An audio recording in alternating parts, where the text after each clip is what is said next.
So today I'm with Amy Edmondson, who is the author and professor at Harvard Business School. Amy has written a fantastic book called The Fearless Organization, Creating Psychological Safety in the Workplace for Learning, Innovation, and Growth. She was just named number 3 business thinker in the world by Thinkers 50, and also won the 2019 Breakthrough Idea Award for her work on psychological safety, which is what we're going to talk about. Welcome, Amy.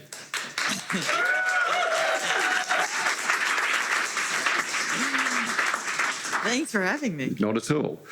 So we're here live today, which we don't always do outside in live, but we thought we'd do this one live. And if you can just explain to the audience and to our listeners, what is psychological safety? Psychological safety describes a climate at work generally, but a climate where one believes that you can freely speak up with any idea, concern, question, even mistakes. So I like to think of it as a sense of permission for candor. Okay. So why don't people speak up? And there's lots of examples in your book where people, either in front of customers or in front of higher ups, don't say anything, even when lives are at risk. Why is that? It's kind of crazy. There's interpersonal fear is a very real thing. And so people instinctively, especially around higher ups, worry about what others think of them. And so people will readily speak up when they are 95% sure that what they have to say will be well received. Of course they will, because we want to make a good impression. It's just that big gray zone where people will be more likely to hold back than to speak up. Right? If I'm not sure that what I have to say will be well received, then I'll just wait and see.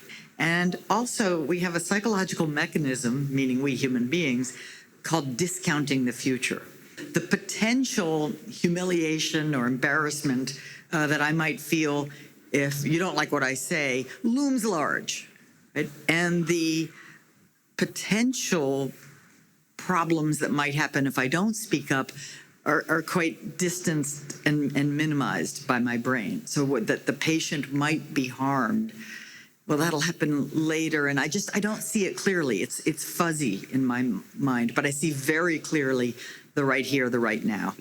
So when you started researching this subject some time ago, I believe, yes, you started finding out things that really surprised you. Well, I was a first-year PhD student, and I was really interested in this idea of the learning organization, right? So I wanted to study what the factors were that got in the way of organizations being really learning-oriented, agile, engaged, all of that, right? And I was invited to join a study of medication errors in 2 nearby hospitals, and learning from mistakes always seemed to me a really fun topic. And maybe that makes me a little weird, but I thought it was a central concept in the learning organization. People are going to make mistakes, organizations are going to make mistakes. If we can't learn from them, we're not learning. And so I thought, okay, sure, I'll go in there and I'll study, these mistakes and how well people learn from them, and that'll be good. And the simple hypothesis I had was that better teams, measured with a standard team effectiveness survey, would make fewer mistakes. And to make a long story short, when I got the data, my survey data, the clinically collected error data, there was a significant correlation between the 2 data sets, which at first seemed like very good news. And then I looked at more carefully, and to my shock and surprise, the correlation was in the wrong direction. In other words, the data were suggesting that better teams, according to a validated survey instrument, had more, not fewer medication errors, which just didn't sit right. And there was no logical explanation for that until it suddenly occurred to me, maybe the better teams don't make more mistakes. Maybe they're more willing and able to talk about them. I mean, they have a sort of healthy human appreciation for the likelihood of error in complex delivery processes. And they're just alert, and they're talking, and they're catching, and they're correcting, and they're doing the best they can. They weren't actually making more mistakes. They were just talking about To be honest, initially, I couldn't tell you, right? Because there was no way, unfortunately, to find out objectively the error rates, because errors are so easy to hide. Yes. So if if you're in a punitive climate and you make an error that doesn't directly show up and maybe directly harm someone, you don't tell anybody about it, right? Why would you? In fact, in some settings, people will talk about near misses because it's so much more palatable psychologically, right? It's much easier for me to talk about a near miss, which sounds vaguely heroic, than to talk about a mistake. And by the way, that near miss is a mistake that was caught and corrected. So can you give us examples of organizations that go around hunting for mistakes, or leaders who go around hunting? Because it's not a natural thing to do. It's not at all a natural thing to do. And in organizations and in hierarchies, it's very natural to talk about your successes, to talk about what's going well, to give your boss the update, the good report, and not to say, hey, let me tell you about the 10 things that went wrong this week, right? That's not natural. Probably the best known illustration of this is Toyota and the vaunted Toyota production system, which is entirely designed on the premise that things will go wrong, and if we catch and correct them early, we'll have the highest quality, we'll be the best learners, we'll be producing the best products. So in the early days of the first fully owned and managed Toyota production plant in the United States, which is in Georgetown, Kentucky, the plant manager, whose name was Fujio Cho, who, by the way, was later on chairman of Toyota Worldwide. So very impressive guy leading the plant. And there's a young American manager who is new to the company, and he's part of the senior team at the plant, and he comes in Friday staff meetings and reports, some of his successes. As he put it, I boasted a little. And Mr. Cho kind of looked at him, puzzled. Now, I just love that. I love the puzzled, right? Because in no company that I know of does a senior manager look puzzled when a junior manager boasts. That's normal behavior. And he says, Jim-san, we know you're a good manager, or we wouldn't have hired you. But please tell us about your problems so we can work on them together. And in that wonderful phrase, he's saying so much. He's saying, we already know you're good. And by the way, we're pretty sure you're doing your good things. But problem solving is a team sport. And problems are gems. Problems are how we get better every single day. Right. We'll come on to the importance of leadership in a minute, but I wanted to ask you about customers and the idea of outside in, because customers and customer complaints and customer problems are another source of things to be solved. But do you find that organizations sort of bat these customer truths away, and why do they do that? There's various old, sayings about percentages, and I don't know what the actual numbers are, but the front line knows that customers are complaining or unhappy or have problems. And then, by the time you get to middle management, half of those are gone. And then by the time you get to the executives, maybe 4% of what's really going on is known by them because of that absolute reluctance to send bad news up the hierarchy. So the customer's real desires, needs, concerns may not be fully known to those in a position to invest in solving them. Yeah, sure. So what does leadership do about this? So if this is what's going on in every organization around the world, what does a leader, whether they be the CEO or whether they be a team leader, what do they start to do to address some of these issues? First, make it discussable. We all know this stuff, right? I'm not saying anything new. Everyone in the company doesn't really know. It's undiscussable. Because we're not talking about it, people are getting the message that we're not supposed to talk about it. So name it. As leaders need to be sort of saying, hey, we know things are going wrong out there, and boy, are we eager to hear about it, because it's like Mr. Cho. That's the only way that we will be better tomorrow than we are today.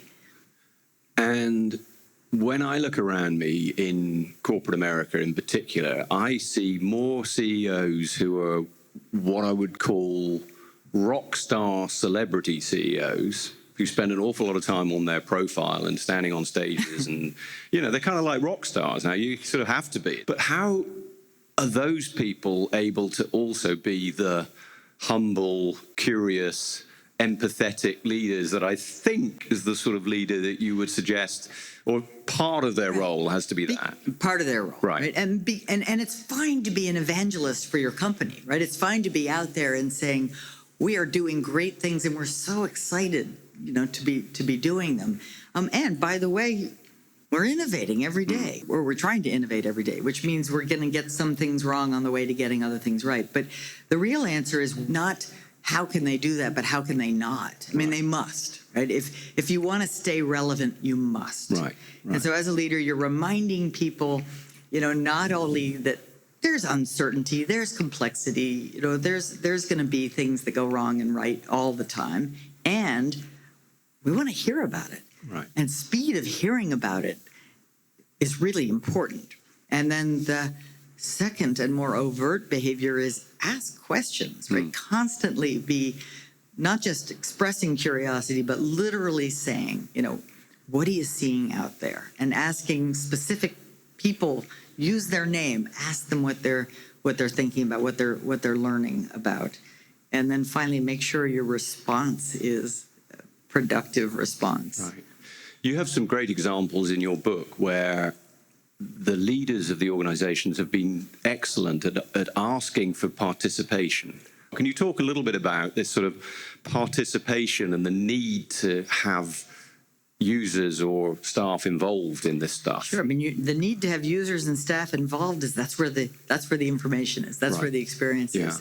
So Cynthia Carroll, who came in as the new CEO of Anglo-American South African Mining Company, first of all, first woman CEO in the company's history, not surprising. It's an industry that's definitely not known for female CEOs. And she immediately upon taking this job said, I'm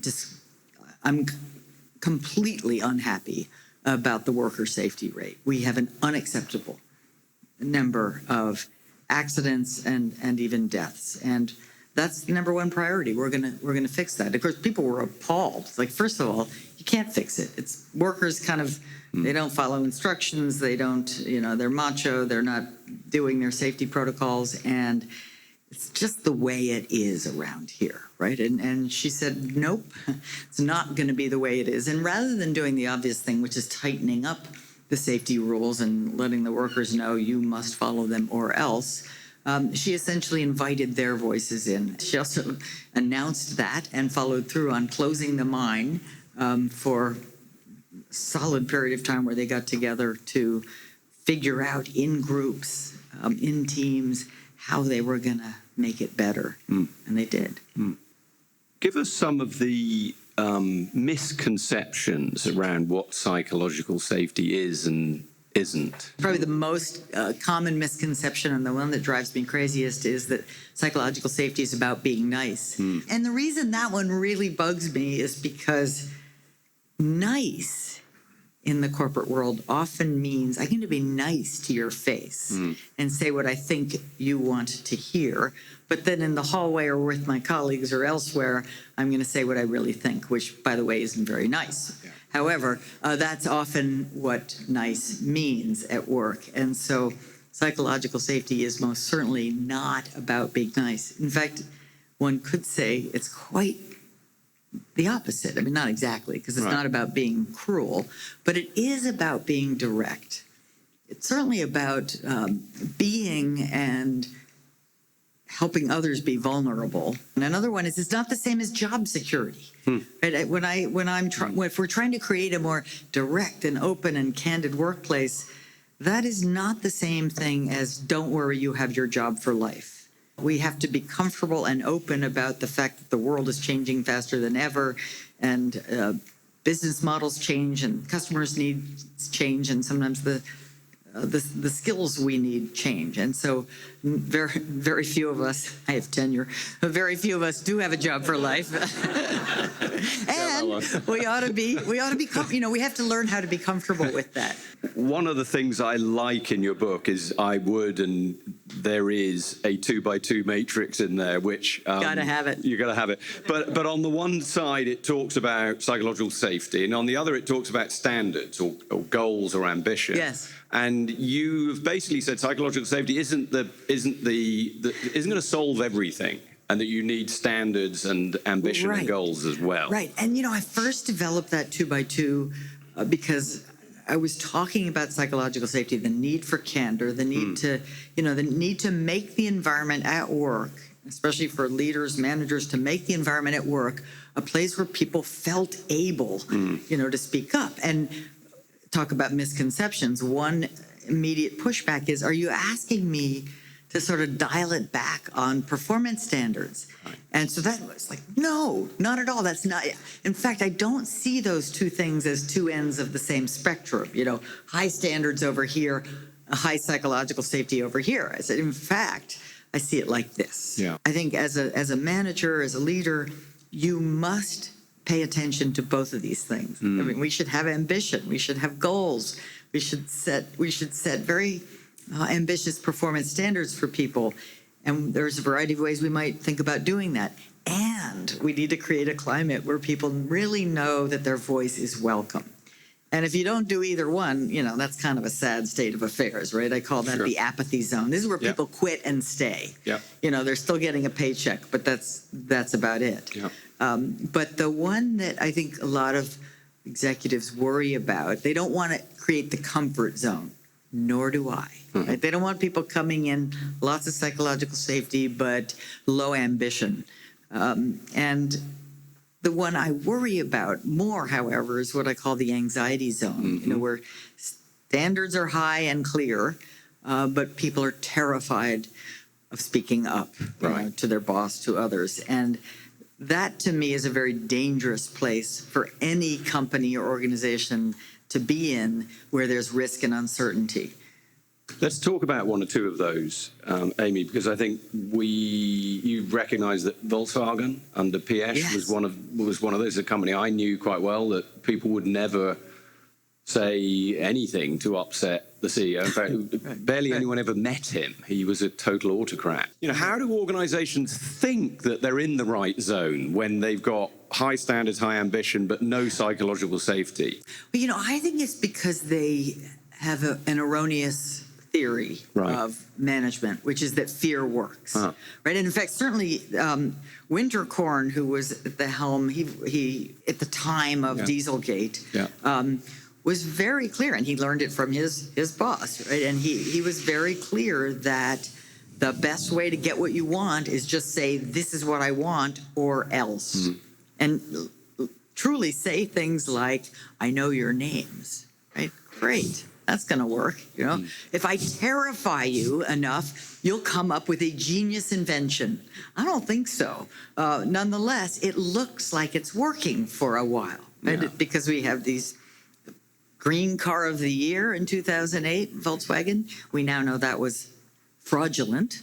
To be generous, I imagine that the very top executives did not know that. Right? They thought they'd put the stake in the ground, they'd been frightening, and they got what they wanted. It's a vestige, it's a faulty theory of management that fear works. They believe, fear motivates. Well, fear does motivate, but it largely motivates hiding. Yeah. Interesting, because we had Guy Kawasaki on the podcast previously. I was quite surprised because he was Apple's chief evangelist. And I was quite surprised because he basically said he felt that the culture of fear at Apple drove success. And obviously that is an enormously successful company. But in conversation with you, you flatly disagree, Amy. So well, there's a couple of things to say about that. I think he even also said that the fear of ridicule or humiliation was very effective in helping him do good work. I would disagree. Right? He may have done good work, But we don't, first of all, we don't have the counterfactual. Like, how good could his work have been without humiliation, without a threat of humiliation? We don't know that. Second, the research is pretty clear. I mean, they actually manipulate these things in labs and so on. And under conditions of humiliation, people are less creative, do less well on challenging tasks. By the way, they do fine on simple tasks. Right? If I asked you to sort of, stack pens or something, you'll be fine. Right. But if I asked you to write an essay, you will not do well. And so, the research is pretty clear that humiliation inhibits performance. And then people have their own sense. They have their own, like he expressed a theory which was, oh, I think I do very well. But you don't know, right? You need a bigger data set to really speak to that. I would suggest that he was able to do really well because of an absolute desire to do well under those conditions, right? I mean, he really wanted to impress Jobs, and he really wanted to, create a fantastic product. And that's more inspirational than fear of humiliation. So would you go as far as saying that the management models that we're working under still, in many cases, are from the last century? They're from an era when, I think you would call it kind of routine tasks were required. But now we're in a new era where we need more creativity in business. Is that part of the underpinning of your thesis here? Absolutely, right? So I think in a world where we have more uncertainty, more interdependence, then the ability to speak freely to each other and to get it wrong along the way to getting it right is more important than ever. In a world with very routine, very clear, very transparent tasks, largely done by individuals, you can get away with fear-based management, as Henry Ford certainly did. As your question implied, we've taken that old management paradigm and brought it into the 21st century unconsciously, I think. And so some of it needs to go. So let's bring our audience in, and I may come back with a question or two at the end, Amy. You talked a little bit, you shared examples of successes within organizations of psychological safety. And I wondered whether you had any thoughts of creating psychological safety for hearing from the external. And in our context, we're thinking about openness to customers, but beyond that, really external psychological safety. We were talking a little bit about this before, and I think it's a nice extension. I mean, I think hierarchy and formal hierarchy and having bosses and so on is a bigger risk factor. I mean, customers are generally willing to tell you when they don't like something, and that news might not pass all the way up or pass to where it needs to go. But I think as organizations get more porous, anyway, we're going to have to think more about how do we both receive and then put to good use the voices that are out there, the customers as well. So I think it's an important extension. I'm curious to understand what you see leaders doing who think they're creating psychological safety for their teams, but what sort of subtle behaviors or actions you might see them doing which actually undermine psychological safety. That's a great question. I've spent so much more time answering the other question of what leaders can do to create psychological safety. So let me tell you the number one thing that leaders can do to diminish psychological safety where they think they're creating it. So they might start by saying, I really want to hear from you, and then inadvertently do 65% of the talking in the meeting. Right? And when I say inadvertently, I mean it. They are unaware.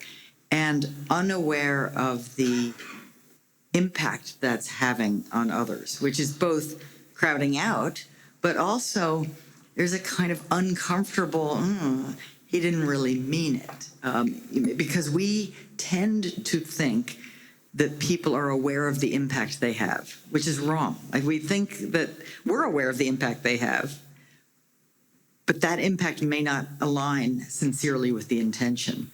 Right? So it creates a kind of double bind because it's inhibiting psychological safety, but because the person started out by saying, I really want to hear from you, we believe it to be undiscussable, so we don't mention it. So you talked a lot today about what leadership can do to create fearlessness. What can everybody else in the organization do? You talked a little bit about reframing the concerns. Are there other things that people could be doing? Thank you so much for asking that, because I actually believe, bosses have the lion's share of responsibility because their impact can be great. And everyone can do something that can create more psychological safety in their vicinity by speaking up about their passion about the work, characterizing the work as uncertain, saying I might miss something, I'd love to hear from you if I do. That issuing that invitation, the simplest thing is ask questions. When you ask a question and then pause to actually listen to the response, you have just created a momentary platform, an experience of feeling like your voice was welcome. The other person's voice was welcome. So any one of us can ask our colleagues, our managers, our subordinates questions at any time and make a difference. So, Amy, I have 3 more questions for you. Excellent. And then we'll let you go. One is the role of gender. Is this the same for men and women, or does your research bring anything else out that we might be interested in? So this hasn't been the sort of direct line of my research, but I do have one study where I found statistically significant differences between men and women at work on the following, which is the willingness to speak up with relatively low confidence about the content is much higher for men than women. And so, saying that in another way, women are more likely to hold back at the same level of confidence about the value of what they might say than men. It happens in the classroom, it happens in the workplace. It's a gap I'd love to close. What does the organization of the future that is most psychologically sound and healthy, what does it look like? Are there examples today that we should be looking at as the world changes? In my mind's eye, the organization of the future that's healthy, that's vibrant, that's thriving, is one in which everyone working there feels that their unique skills are valued and utilized, right? Put to good use. And they're teaming up in a variety of different ways with different people and just getting work that they believe matters done. Right? So it's fundamentally purpose-driven, it's fundamentally dynamic, it's engaged, it's purposeful, and I think we all want to be put to good use. And so that would be the kind of place where you felt you were being put to good use. Mm. And I don't know if we can answer this question, but in the world we live in the increasingly divided world we live in, left, right, different creeds and color, how do we create psychological safety again to be able to have conversations where people feel heard and not shouted down? Through curiosity. Which is the twin sister of humility, right? So it's fine to have differences. It's fine to disagree, obviously. It's not fine to not be interested, right? To not be interested in what others are thinking and not want to desire to learn more about it. Amy, that's a fantastic place to leave our discussion. So on behalf of the audience here and all of our listeners, thank you so much for joining us on Outside In. Thank you. Thanks for having me.